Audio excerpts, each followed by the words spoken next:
Hello, everybody. This is Kevin Mullaney, and we are at the Improv Resource Center. We're doing another improv rehearsal with Jeremy and Kelly today. Let's go switch over to them and let them say hi. Hello, I'm Jeremy. Hi, I'm Kelly. Hooray.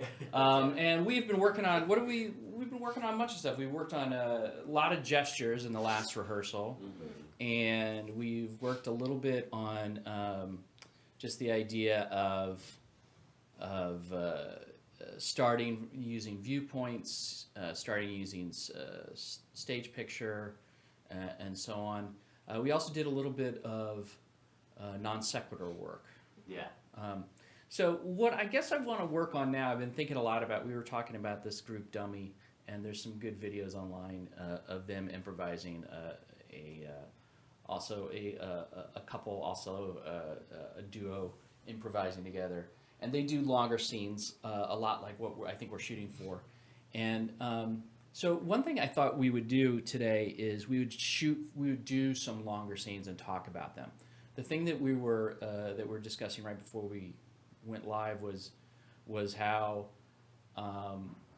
with improv, with their improv, they sort of roll out the circumstances of their scenes kind of slowly.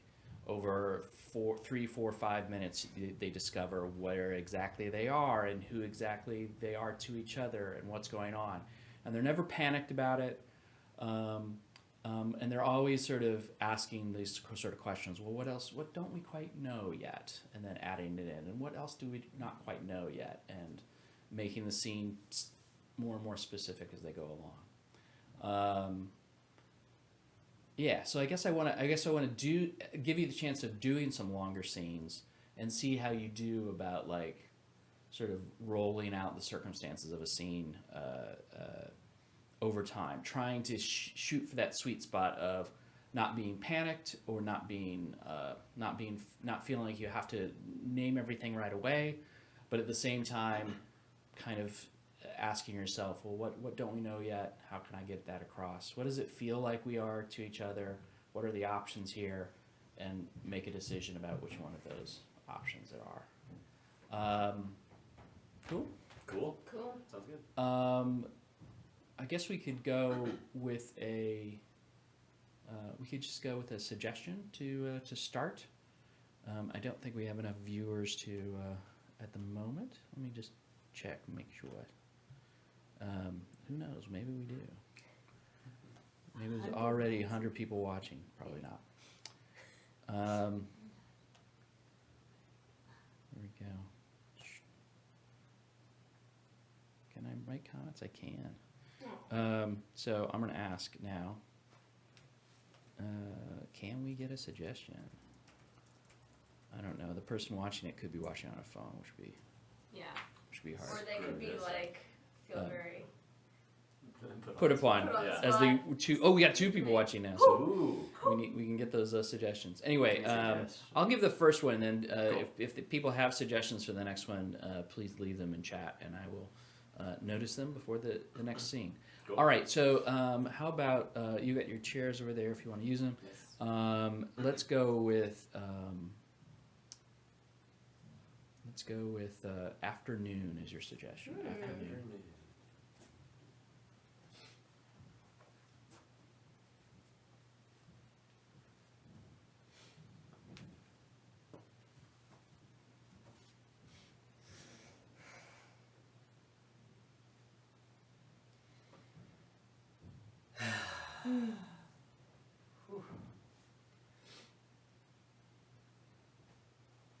It's beautiful.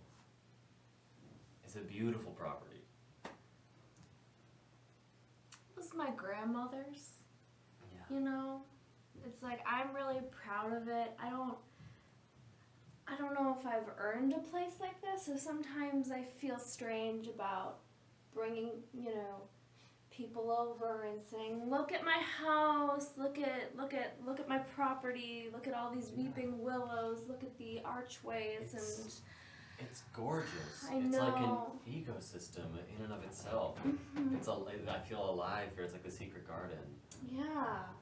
Don't feel embarrassed. Don't feel like you. I know your grandmother left this to you, but Right. But it's your family home. It is, but I'm the family member who wasn't making any money, who was just sleeping on my mother's couch, and really worked for nothing my whole life, and now I live in probably the most historical place in a 50-mile radius, and it's literally a palace. This is literally a palace. It's literally a palace. This is like before America was like colonized. This was like right when they like when it was first colonized. Right. This was like where the royalty yeah, stayed here. yeah. It's like one of the first houses. It was like there's like this crazy story where like some of the first pilgrims to come over, they like built a castle and they're the ones who dug this moat and everything, and they put up flags of the old queen and queen and your crest. I know. Yeah. Well, it was the king back then, but. Right. I mean. We've just sort of kept it up, Yeah. And everyone else was like, "What are you doing? Like, this is supposed to be the new world," and they were like, "Well, this is embarrassing." I understand. Yeah. You don't expect to see something like this in the United States. This feels like a very like a Renaissance era castle. It's interesting. So, I know you're a journalist for the History Channel. Right. And what do you think? Do you think this is worth maybe a news story? I'm sorry. I know we've been dating and everything, and I don't want you to think that like I just brought you here to like write a story about my property eventually so that I could get some money. But I do think it's like right up your alley. It is up my alley. I mean, it's a history journalist's dream. Yeah. You'd be surprised how little journalism there is to be done about history. It's like people are like, now, what's happening now? What's happening in the future? What's happening now? Yeah. And it's like, hello, what about what has happened? What about what has been? Sure, yeah. It's like I don't need to pay attention to what's going on in the world if I don't, haven't learned everything that's happened in the past. Right. Right? So yeah, I think you got something really special here. Yeah. I mean, this is an opportunity for both of them. Oh my gosh. And I know this is a hot button for you, but I feel like you should have some sort of housewarming party. Oh. Get a lot of people in here. Oh. Really see how a crowd reacts. Maybe a good photo op. I mean, I don't know.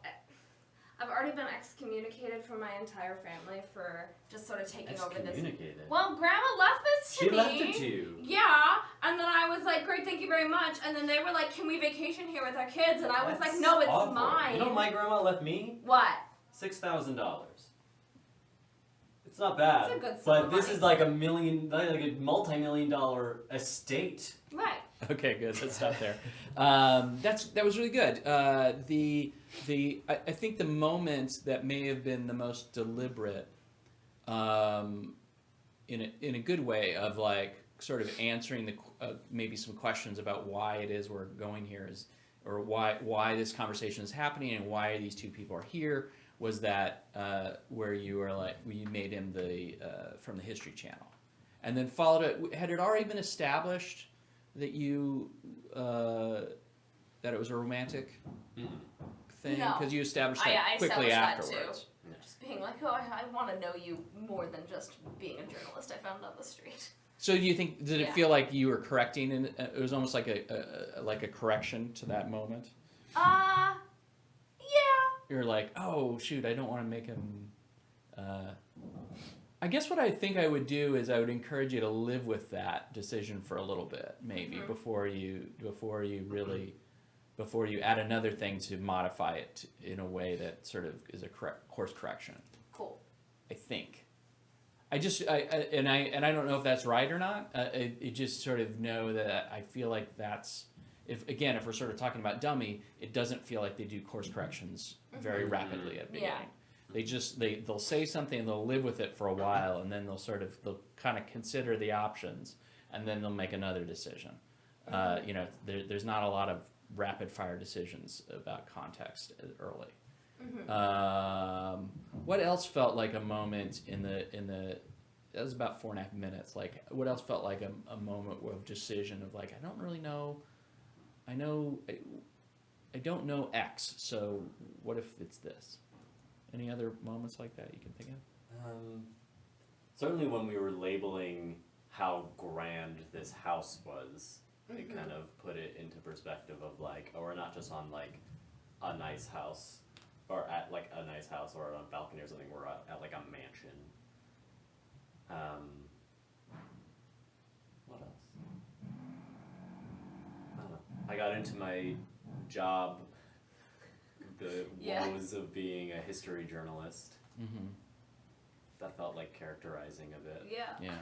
I mean, there's other things that we're trying to do in these opening minutes as well, and one of them is this sort of feeling of like, where is this character coming from?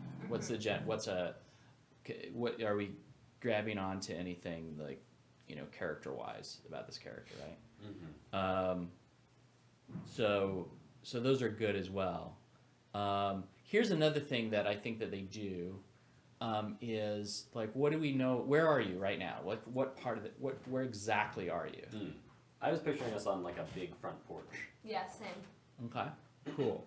So if you're on a big front porch, what are things that you can notice around you that's things to explore? Right. And again, it's not so much a rapid fire like, you know, oh, there's a car in the driveway that's on, you know, on cinder blocks, and then there's a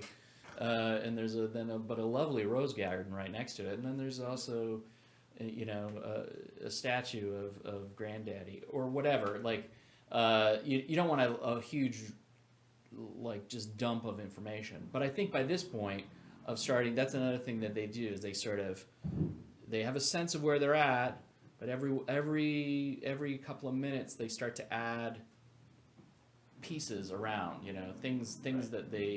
that you see around them that help define what's going on, you know. Sure. Let's try another one. We've got some suggestions. Right. Oh gosh.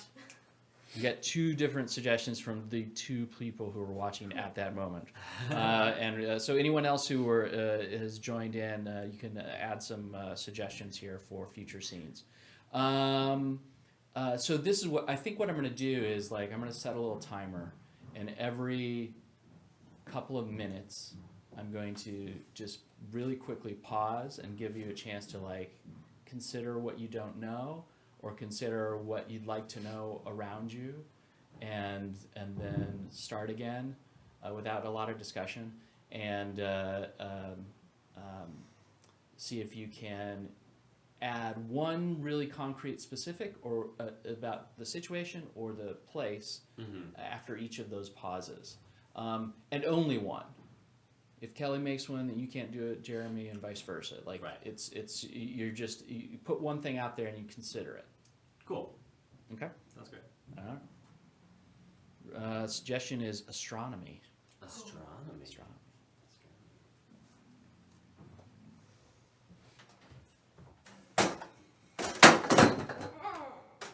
It's okay.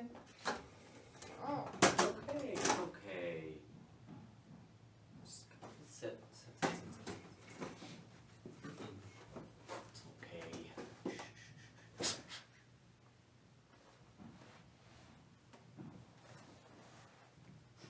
Your eyes will adjust in a second.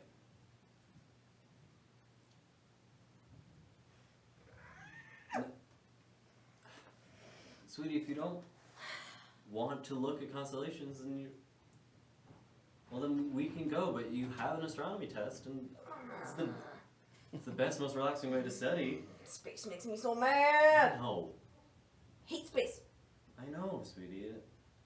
You know, everything is space. It's kind of everything.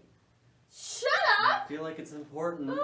I will not shut up. I feel like it's important that you take in the grand nature of existence. Ugh. I'm going to choose to ignore that, and I'm going to let my eyes adjust. So rude. So rude of you to just be like, space is everywhere. minimalizing my existence. Like, I'm your fucking daughter. Yeah. I know. And by saying that space is everywhere, It is makes everywhere. me feel very small. Well, Krista, I'm sorry. I don't want you to feel small. How about think about it this way? Space is everywhere. It expands into infinity until we are ultra microscopic. We're microscopic, compounded with microscopic. But then, Krista, I need you to put your shoulders down for a moment. I need you to disarm so I can give you this information. But then, you can also look inward, and we have cells and atoms and components within atoms. So we are simultaneously the smallest things on Earth and the biggest things on Earth. So pause for a sec. Just give it a couple seconds. Think about what don't you know and what you would like to know.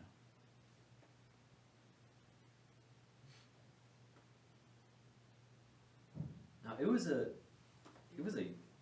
10-hour drive to Yellowstone. So I think that you're not going to get better night views than this. Yeah.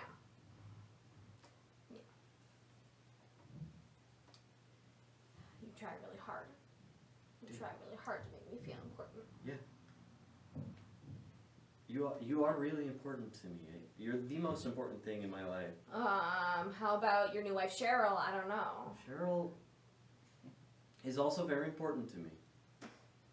But you've got seniority over Cheryl, huh? You've been around longer, huh? So like, I have my own universe inside of me. Yeah. But You like, have but like, infinite universes but like inside. Cheryl doesn't, right? Like Cheryl isn't like infinite inside, but like I am, right? Krista, Cheryl's gonna drive you to school in the morning now. No. I'm sorry, she is. I have to work early. I took off a week and a half so we could go to Yellowstone, so I gotta go in early for the next month. Why didn't we just go to the park? Because the park is still polluted with light.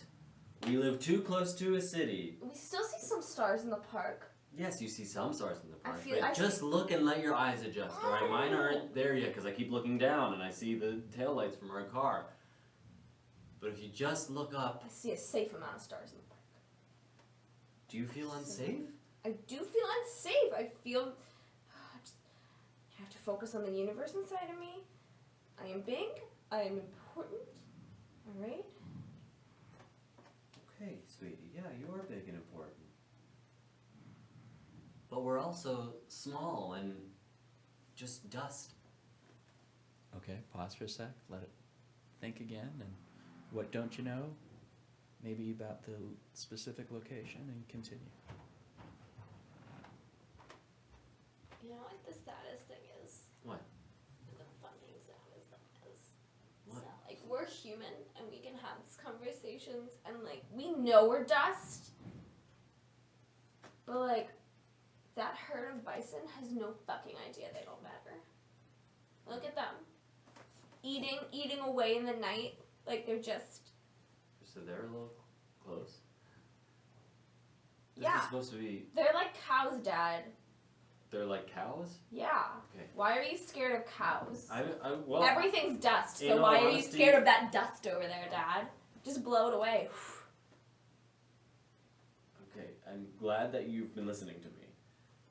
I also, even if a big herd of cows were this close to our campsite, then I would be a little trepidatious. It's a 3-syllable word for nervous. Let me get this straight. Yeah. 4 syllables. 1. Yeah. You just congratulated yourself on your own vocabulary. Trying to- You're a 55-year-old man. Get over yourself. 2.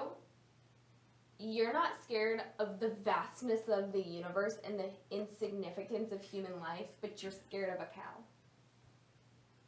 Let's unpack that, Dad. I'm not scared of a cow. I'm scared of all of Of those many bison. cows? Yeah. Bison, You're cows, right. whatever. You're right. I don't know. They Bovines. seem immediate. Immediate danger is scarier than. I'm 55. I get it. I'm closer to death than I am birth, but Sure. I'm not on my way out yet. Scene. All right, good. That was good. Yeah, I think there's something to this of the sort of pace at how you roll stuff out. Yeah. But you roll you know periodically through a scene you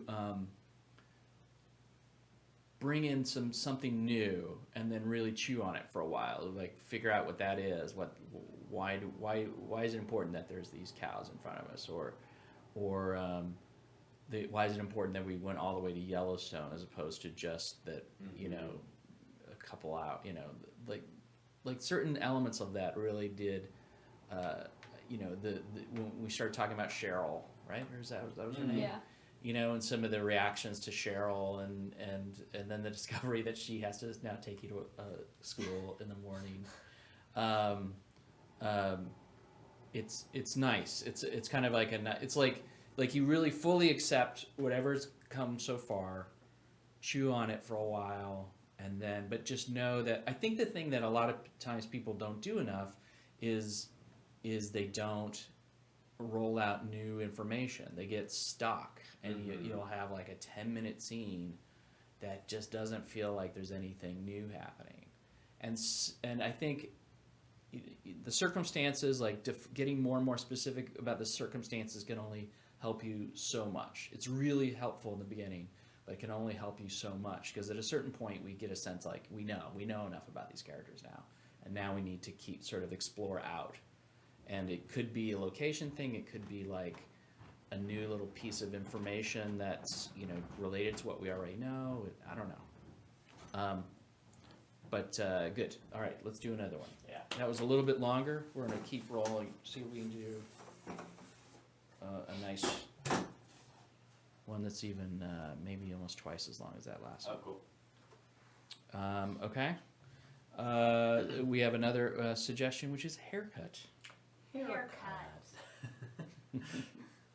All suggestions must be said in unison with that little sing-song. Haircut.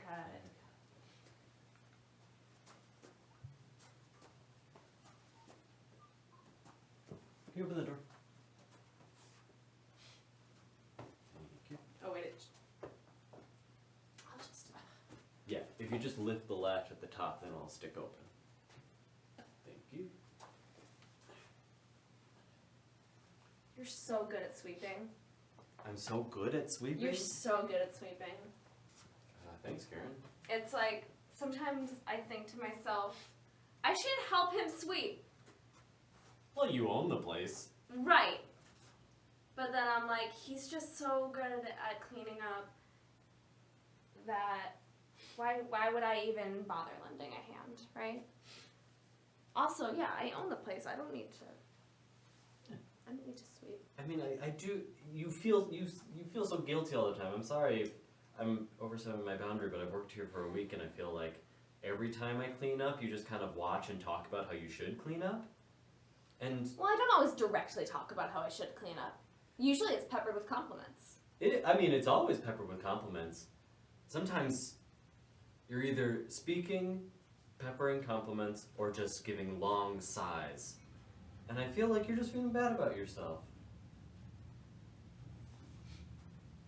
Do you want to refill the hot lather for me? That was what I was going to do next.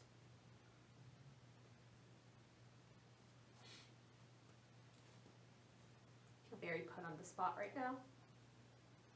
I feel very, very put on the spot right now. Like, I can't say no to refilling that hot lather. Yeah. Wow. Sorry, when people get emotional, it makes me very uncomfortable. I'm sorry. I'm sorry. Oh my gosh. No, I'm sorry. God, you're I'm so very good at sorry. being a man. You're so good at not recognizing Good your at being a emotions. man. Okay. I recognize them, I just don't like them. I don't like it. Just I gonna- got it. Done.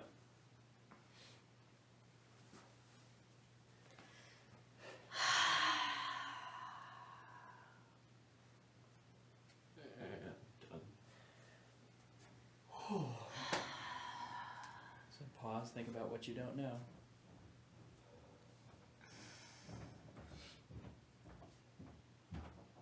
It's like people just walk by our open door and don't even look twice at this place. Hey, we had business today.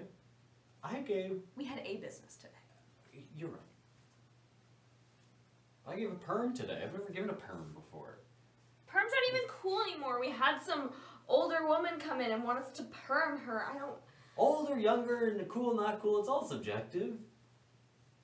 I've always wanted to give a perm. It's kind of what got me into like the haircut business, into hairstyling. You're so passionate. You're so good at being passionate about your job. Hey.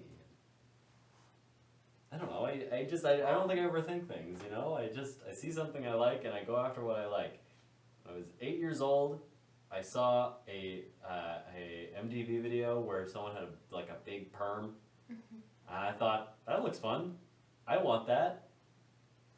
But then I lost all my hair, so now I give it to other people. That's so generous. You're so generous. I mean, you've remodeled this whole place for me. Wow. Like, I mean, yeah, I did some light construction, sure. you have hand-painted pictures of every hairstyle that I could even think of and more on this wall. A mosaic of hairstyles. It's a mosaic of hairstyles, and actually, I don't know, the door's open. Why don't you cross the street and then look at it? Because there's a surprise in the mosaic, and I didn't think we're too close to see it. Okay. Go ahead.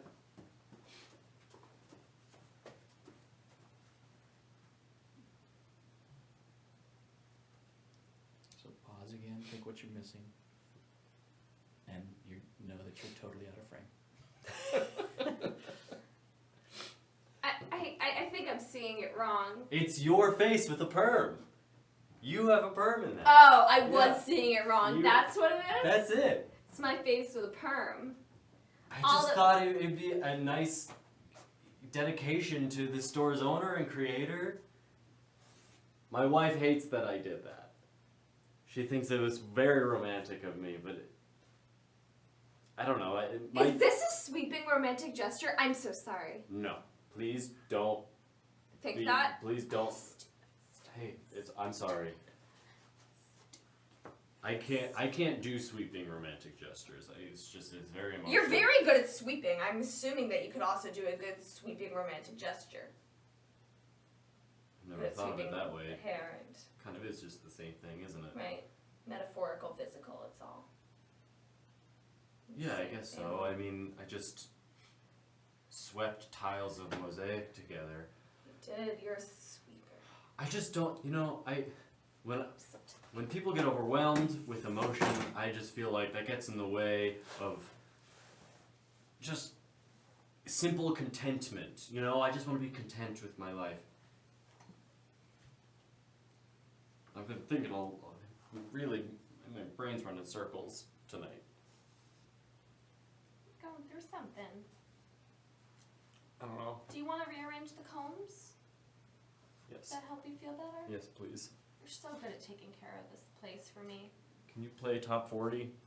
I'm thinking too much. You want me to? Can you put the radio on?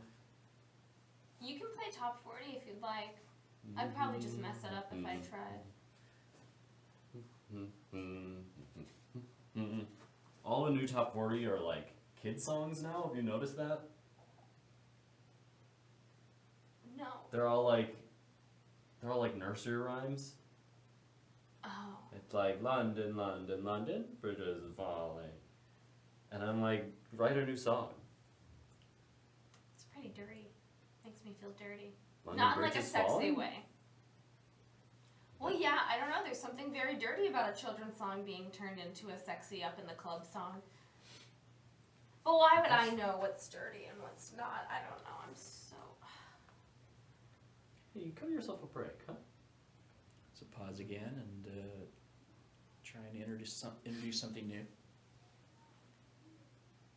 I'm just a 15 50-year-old woman who owns a failing hair salon. Hey, I'm not sexy. it's not failing. You hired me.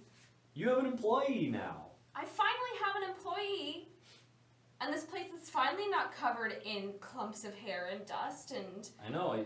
and we got a customer, which You got I hadn't someone. seen in a while. Yeah, I feel like you were just opening this shop up day after day. People couldn't tell that it wasn't an active construction site because of all the sawdust and hair and like fluid. There was just like septic fluid. Yeah, a lot of times if people did come in, I would get too nervous and uncomfortable to help them in any way whatsoever, so they just eventually leave. To be honest, I live in the apartment above this. I've never told you that. I've actually lived in this building for years. And I always saw like an old sign that said like Karen's Cuttery, and I thought, wow, how convenient would that be if this place was still open? And then you really, when I saw the help wanted sign, it just turned my life around. There's a lot to get off my chest. London, London, London.